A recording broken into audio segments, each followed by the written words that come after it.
So one of the questions people are asking after today's press conference is, what are Vladimir Putin's future ambitions? We know that the former KGB agent has always harbored dreams of not only reconstituting the old USSR, but even grander. Let's not forget, Russia has now a big presence in the Middle East. And of course, they played a big role in the Syrian conflict. Here now to discuss, Jonathan Schanzer. He is Vice President of Research at the Foundation for Defense of Democracies and former Treasury Department analyst, and James Jeffrey, a former U.S. ambassador to Iraq and Turkey. James, let me start with you. Many people, many of the things that I've read over the years suggest that not only does Vladimir Putin believe that the old satellites of the USSR belong to the current-day Russia, but now his ambitions and his actions have taken him beyond that scope, and now he's firmly in the Middle East and even has greater ambitions. What do you make of it, and where do you think he goes from here? He's not firmly in the Middle East. He's in the Middle East because militarily we, the Israelis and the Turks, allow him to be in Syria, where he does have a presence. No, what Putin wants is not to he would like to replace the Soviet Union with a new Russian empire, but he's not going to do that. What he wants to do is to pull down the American-led global collective security system, again, led by America, and replace it with something like the 19th century, where great powers, Russia, China, the EU, the United States, the Israelis, the Saudis, the Turks, call the shots, and everybody else does what they're told. That's how the 19th century worked, and it went well for 9 years until 1914, and then it blew up in 2 world wars. That's the problem with his dream. Jonathan? I agree with Jim. I think that Vladimir Putin is looking for a multipolar world. He sees the United States in decline. I think he absolutely loved the Obama administration. Obama refused to get involved in Syria, stated time and again that he wouldn't go in response to the war that was taking place there. So Putin only needed to hear that so many times before he decided to go in himself, ostensibly to fight ISIS. And he did a half-decent job, of course, with American help and international assistance. But now what he's looking at is the opportunity to sell weapons around the Middle East, to gain new clients around the Middle East.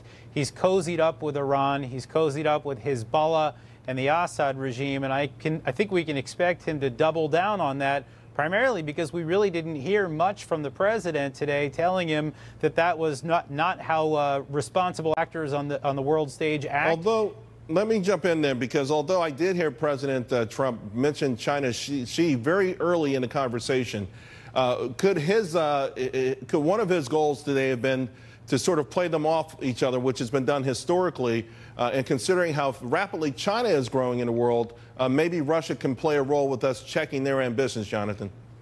Look, I'm not sure that there's a grand plan here. I think that there was probably an assumption on the part of the president that he might be able to strike some kind of a grand bargain, or at least arrive at some sort of new understanding with Vladimir Putin. But I don't think that he made the point that he wanted to. And that's the concern. I think it was just simply a disappointing performance. There were opportunities lost where I think at the very least he could have kind of bared his teeth and snarled at Putin, letting him know that things that happened under Obama could not happen on his watch. Although they had a 2-hour meeting, we're not exactly sure what was said there. James, I do want to ask, how can Russia, whose economy last year was $1.53 trillion, down from $2.3 trillion a few years ago, one-dimensional economy with a tremendous amount of graft and the black market, how could they really sort of have this sort of influence that you described moments ago and really reconstitute a world that I don't think if it ever happens, it won't be because they're the architects of it?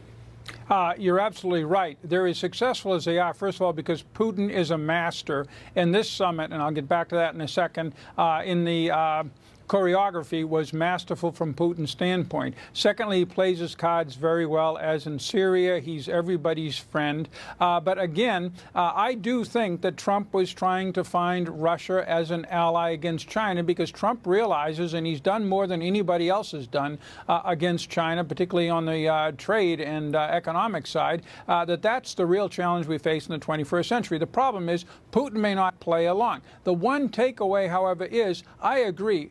Trump apparently was not tough on any of these issues with Putin, but we have a low standard. We were afraid that Trump was going to go in there and give away the store on the Ukraine and Crimea, on Syria, pulling out our troops, abandoning the Israelis. I don't think he did that because Putin would have started mentioning it, and I saw nothing in Putin's statements that indicated that Putin got something he liked. And he's been arming Ukraine. He's done almost everything exactly opposite, from the sanctions to the kicking out 60 diplomats. His actions have been very tough, particularly compared to the prior administration. Gentlemen, thank you both for your expertise.